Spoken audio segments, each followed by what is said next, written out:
खबर उत्तर प्रदेश के साथ मैं सोनी चौहान। खबरों का रुख करें उससे पहले एक नजर सुर्खियों पर। सीएम योगी आदित्यनाथ का राजस्थान दौरा, कई विधानसभाओं में चुनावी जनसभाओं को किया संबोधित।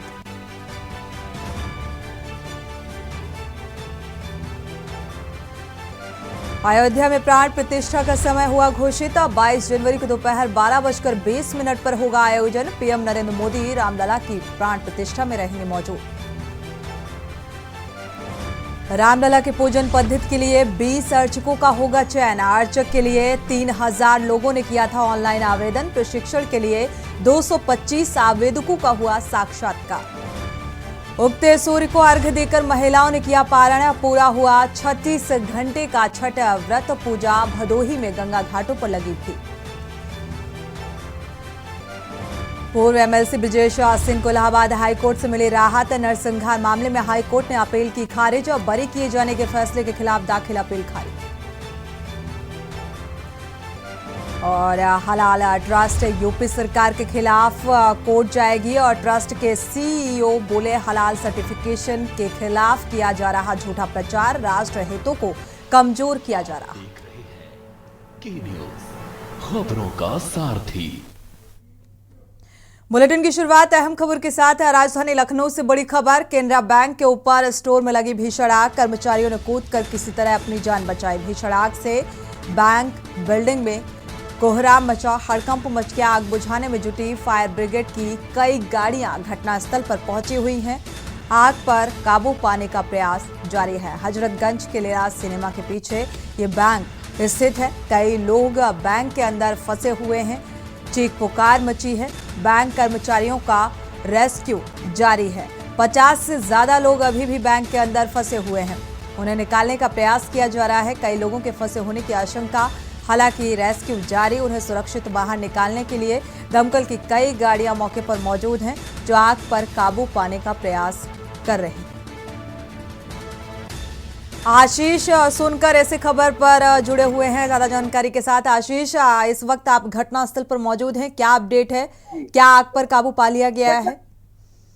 अभी तो थोड़ी देर पहले आग पे काबू पाया गया है। आप देख सकते हैं बहुत ही भीषण आग लगी थी। ये कैनरा बैंक के जस्ट ऊपर है, पुराना वाला हाउसिंग फंड सोसाइटी उसका है। ये पूरा बहुत भीषण आग लगी हुई थी। अभी इस पे आग पे काबू पाया गया है और इसपे तो लोगों को निकाला गया। अभी भी रेस्क्यू चल रहा है। बैंक में चेक करा जा रहा है, ऊपर हर जगह चेक करा जा रहा है कि वहां पर अभी कोई कुछ फंसा तो नहीं है। हालांकि आशंका जताई जा रही है कि कई लोग अभी भी बैंक में फंसे हुए हैं। जो लोग कर्मचारी हैं, क्या उन्हें बाहर निकाला जा सका? क्या कोई आइडिया है इस बात का कि कितने लोग फंसे हुए हैं? इस संबंध में कोई जानकारी निकलकर सामने आ रही है? जी, रेस्क्यू ऑपरेशन जारी है अभी, और अभी अंदर अभी कोई भी नहीं है। जो भी लोग थे उनको सबको निकाल लिया गया है। आप देख सकते हैं यहाँ पर बैंक के अंदर से भी, ऊपर से भी जितने लोग थे, ऊपर हाइड्रोलिक मशीन यहाँ पर लाई गई थी, जिसको हाइड्रोलिक मशीन लगाकर यहाँ पर ये आग बुझाई गई है।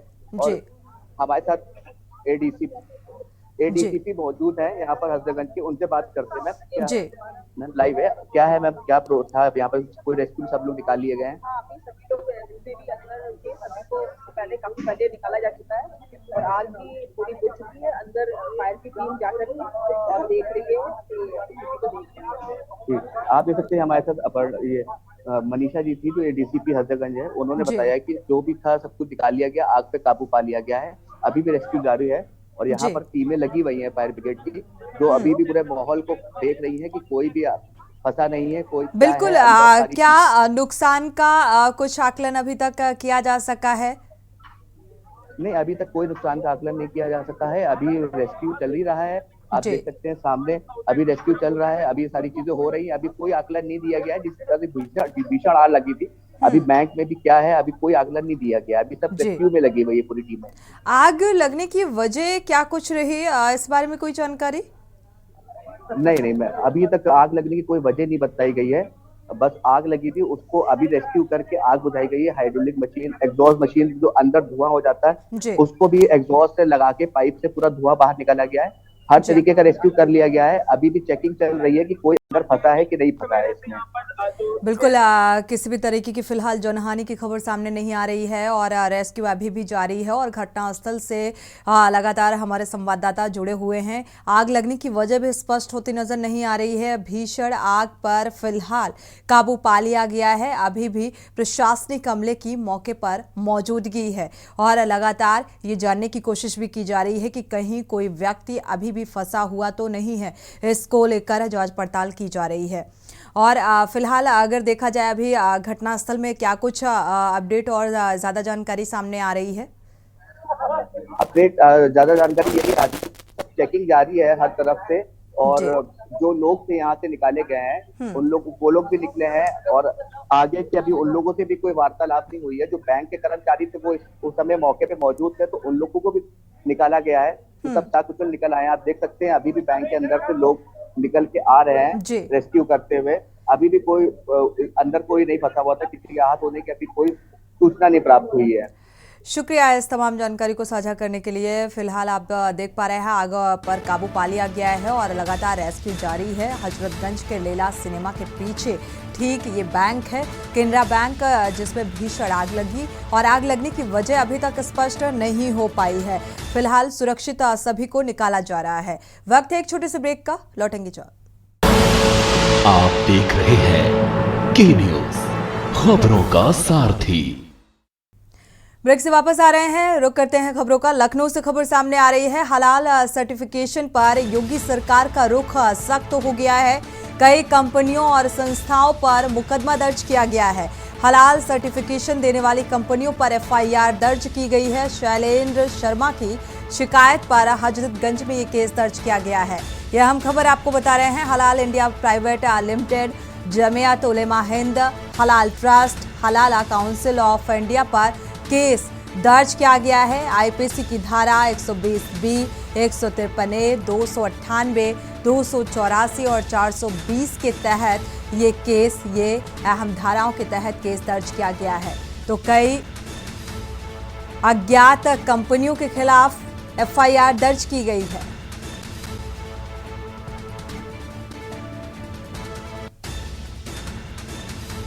तो कई अज्ञात कंपनियों के खिलाफ ये एफआईआर केस दर्ज किया गया है।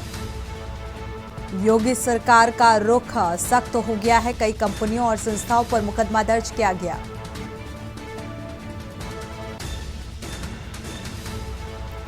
तो हलाल सर्टिफाइड प्रोडक्ट पर योगी सरकार की सख्ती नजर आ रही है और इसी को देखते हुए लगातार जो खाद्य विभाग की टीम है वो छापेमारी कर रही है। कई जगहों पर ये छापेमारी की गई है। तो यूपी सरकार के सख्त रवैये के बाद खाद्य विभाग भी अलर्ट मोड पर नजर आ रहा है। तो हलाल प्रोडक्ट पर योगी सरकार की कार्रवाई सामने आई है। बीजेपी प्रवक्ता राकेश त्रिपाठी की हलाल पर प्रतिक्रिया सामने आई है। हलाल सर्टिफिकेट एक षड्यंत्र है जिसकी जांच आवश्यक है और जांच के बाद दोषियों पर कार्रवाई भी की जाएगी। तो इस तरीके की प्रतिक्रियाएं निकलकर सामने आ रही हैं।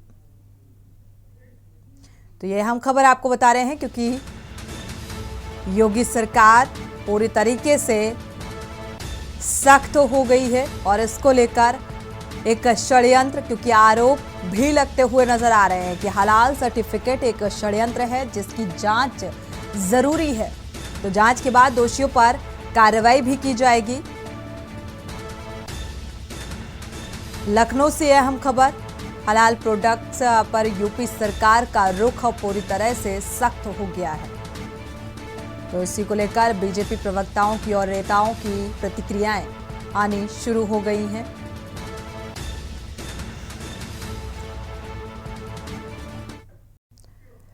और अगली खबर भी लखनऊ यानी कि राजधानी लखनऊ से सामने आ रही है। अखिल भारतीय हिंदू महासभा प्रवक्ता का बयान सामने आया है। हलाल प्रोडक्ट को लेकर ही यह बयान सामने आया है और हलाल प्रोडक्ट की रोक पर प्रदेश सरकार को समर्थन किया है। हलाल सर्टिफिकेशन एक प्रकार का जिहाद है।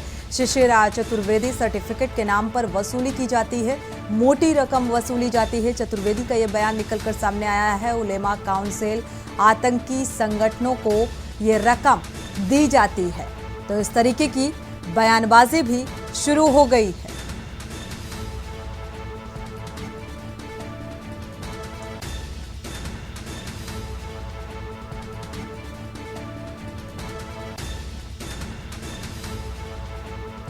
प्रदेश सरकार को समर्थन के बाद इस तरीके की बयानबाजी, शिशिरा चतुर्वेदी की ये बयानबाजी सामने आई है।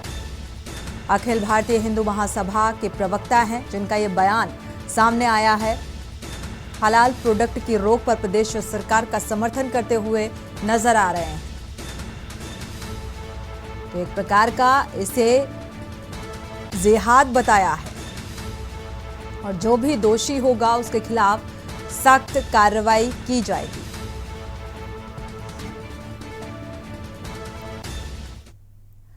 तो हलाल से जुड़ी हुई अगली खबर भी सामने आ रही है। लखनऊ से आपको बता दें, हलाल पर प्रवक्ता फकरुल हसन चांद का बयान भी सामने आया है। हलाल प्रोडक्ट पर रोक से खराब होगी अर्थव्यवस्था, इस बात का जिक्र किया है अपने बयान के जरिए। और ऐसे फैसले से दोहरी मानसिकता को दर्शा रही है बीजेपी। इस तरीके के आरोप केंद्र की जगह प्रदेश सरकार अब प्रतिबंध लगा रही। तो प्रतिबंध लगाया जा रहा है। चांद का ये बयान निकलकर सामने आ रहा है क्योंकि यूपी सरकार पूरी तरीके से हलाल प्रोडक्ट को लेकर सख्ती बरत रही है और इसको लेकर छापेमारी का दौर भी शुरू हो गया है और बयानबाजी का भी।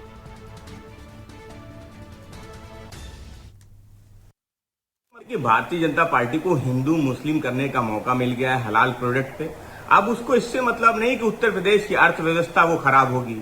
किस तरीके से हलाल प्रोडक्ट के आयात पे निर्यात रोक लगाई है, निर्यात पे रोक नहीं लगाई है, वो भारतीय जनता पार्टी की दोहरी मानसिकता को दिखाता है। दिल्ली और लखनऊ के इंजन आपस में टकरा रहे हैं। जो फैसला केंद्र की सरकार को लेना चाहिए था वो उत्तर प्रदेश की सरकार ले रही है। अगर हलाल प्रोडक्ट से दिक्कत भारतीय जनता पार्टी को इतनी है तो भारतीय जनता पार्टी की केंद्र की सरकार को, राज्य की सरकार को, डबल इंजन की सरकार को पूरे देश में हलाल प्रोडक्ट के आयात और निर्यात पे प्रतिबंध लगाना चाहिए। भारतीय जनता पार्टी को चलिए, तो फिलहाल इस तरीके की बयानबाजी कि हिंदू मुस्लिम की ये राजनीति है। लखनऊ से हम खबर, हलाल पर मौलाना सुफियान निजामी का बयान भी सामने आया है। मजहब इस्लाम इबादत या अकीदे का नाम नहीं है, इस्लाम ने हर मामले में रहनुमाई है फरमाई। निजामी का ये बयान निकलकर सामने आया। खाने से पहनने तक की चीजें इस्लाम के मुताबिक है और इसी बुनियाद पर उलेमा हलाल सर्टिफिकेट देते हैं। निजामी का ये बयान सामने आ रहा है और सिर्फ हलाल चीजों का ही गल्फ कंट्री में एक्सपोर्ट किया जाता है। हलाल वस्तुओं पर रोक से होगा आर्थिक नुकसान, सीधा असर अर्थव्यवस्था पर पड़ता हुआ बता रहे हैं। तो निजामी का ये बयान निकलकर सामने आया है। हलाल पर मौलाना सुफियान निजामी का ये बयान और इसे सख्ती को लेकर उन्होंने सीधे तौर पर ये कहा है कि अगर एक्सपोर्ट पर रोक लगाई जाती है तो जाहिर सी बात है इसका असर अर्थव्यवस्था पर देखने को मिलेगा। वहां से वापस कर दिया। देखिए, मजहब इस्लाम महज इबादत या अकीदे का नाम नहीं है, बल्कि इस्लाम ने अपने मानने वालों को उनकी ज़िंदगी के हर मामलात में रहनुमाई फरमाई है। क्या चीज़ हमें खानी है, क्या चीज़ इस्तेमाल करनी है, क्या चीज़ पहननी है, ये तमाम चीज़ें इस्लाम के दायरे के मुताबिक होनी चाहिए। यही वजह है कि जो अशिया हम इस्तेमाल करते हैं या जो गोश्त हम खाते हैं वो हलाल है या हराम है, या जो चीज़ें हम इस्तेमाल कर रहे हैं वो हलाल हैं या हराम हैं, इन तमाम चीज़ों की मालूमात हमें इस्लाम के नुक्ते नज़र से होनी चाहिए। और इसी बुनियाद पर जो अहले इल्म हैं, उलमा हैं, वो हलाल सर्टिफिकेशन फराहम करते हैं कि मुसलमानों को इन चीज़ों को खाना है, इन चीज़ों को इस्तेमाल करना है और इन चीज़ों को नहीं खाना है। बहुत सी अशिया जो आज मार्केट में है वो पोर्क उसका इसमें इस्तेमाल होता है। बहुत सी अशिया ऐसी हैं जो जानवर के एतबार से जिनका गोश्त फराहम किया जाता है, मार्केट में अवेलेबल है।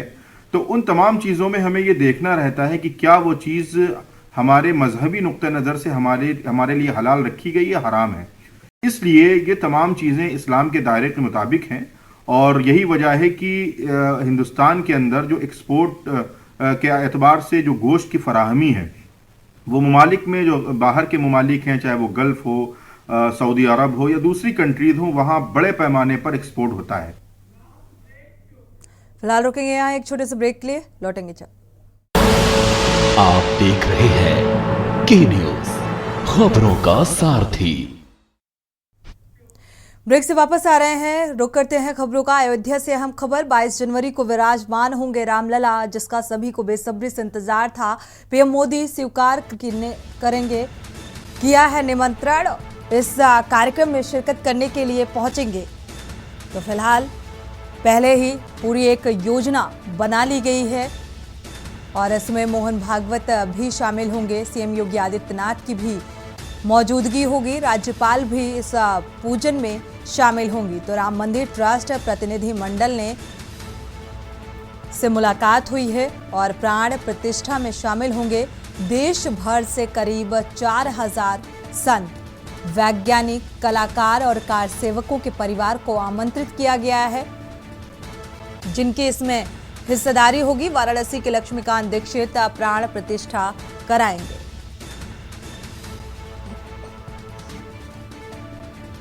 तो 22 जनवरी को विराजमान होंगे रामलला और ये सुनियोजित कार्यक्रम है।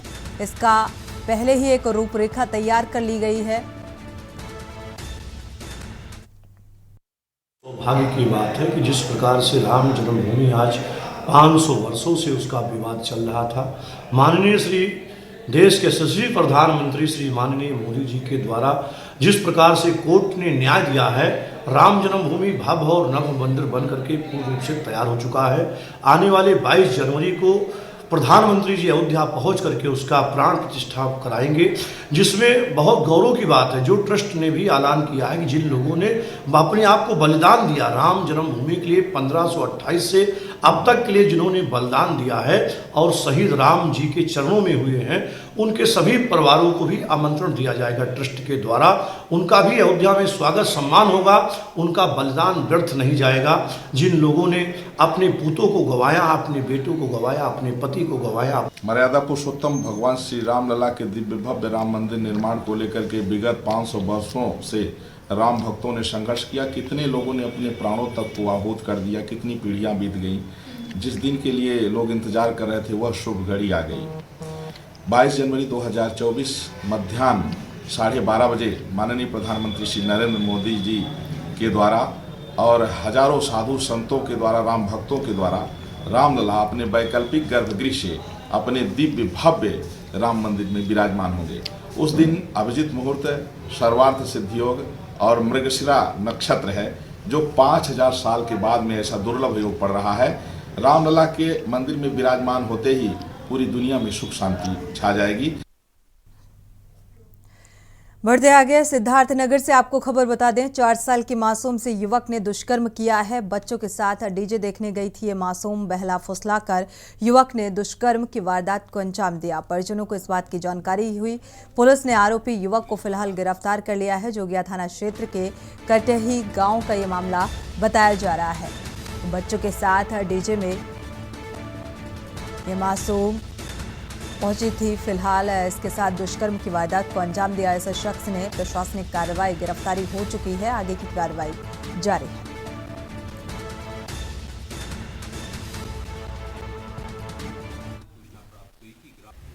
कल दिनांक 19/11/23 को देर रात्रि थाना जोगिया पर यह सूचना प्राप्त हुई कि ग्राम कटही में एक 4 वर्षीय बच्ची के साथ दुष्कर्म की घटना घटित हुई है। पुलिस द्वारा तत्काल मौके पर पहुंचकर पीड़िता को चिकित्सीय उपचार व मेडिकल परीक्षण हेतु चिकित्सालय रवाना किया गया तथा विधिक कार्रवाई करते हुए सुसंगत धाराओं में अभियोग पंजीकृत किया गया है। पुलिस द्वारा नामित अभियुक्त को हिरासत में लिया गया है। अग्रेतर विधिक कार्रवाई करके उसे शीघ्र माननीय न्यायालय रवाना किया जाएगा। मौके पर शांति व्यवस्था कायम है। बढ़ते आगे बांदा से खबर सामने आ रही है। सड़क किनारे कूड़े में मिली नवजात बच्ची। झोला में नवजात बच्चे मिलने से हड़कंप मच गया। पुलिस ने बच्ची को अस्पताल में भर्ती कराया।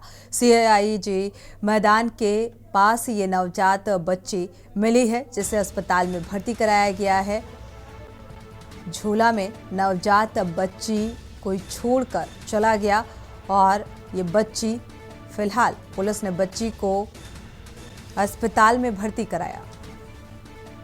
तो JIC मैदान के पास का ये मामला बताया जा रहा है। बांदा से ये खबर सामने आ रही है। अपना लोडर लेके आया था सामान लादने, तो मैं पीछे देखा लठा यहाँ पे पड़ा था, तो मैंने लठा उठाने किया तो बच्चे की आवाज आई थैले से। झोले में पड़ा मिला? जी, झोले में पड़ा मिला। फिर क्या सूचना दिया आप लोगों ने? हमने 112 में कॉल किया, 112 पानी मिला दे तो पुलिस आई नहीं है? पुलिस आई मौके पर पहुंची। अच्छा, कितने महीने का बच्चा होगा वैसे? मेरे हिसाब से अभी इतना ज्यादा तो नहीं है, ज्यादा वैसे 10-15 दिन से ज्यादा नहीं है बाबू। 10-15 दिन नहीं, अब 1 महीने की लड़का है लड़की? लड़की तो कोई फेंक गया है? जी, लवारिस है। इसी बीच एटा से खबर सामने आ रही है। जमीनी विवाद का ये मामला है। जमीनी विवाद में 2 लोगों को गोली मारी गई है। ब्रजेश और दिनेश को ये गोली मारी गई। फिरोजाबाद के रहने वाले ये दोनों बताए जा रहे हैं। फिलहाल ऐसा हंगामे में जख्मी हुए। वारदात को अंजाम देकर आरोपी मौके से फरार। गंभीर हालत में हायर सेंटर रेफर किया गया है। कोतवाली देहात क्षेत्र की ये घटना बताई जा रही है, जहां पर इस वारदात को अंजाम दिया गया।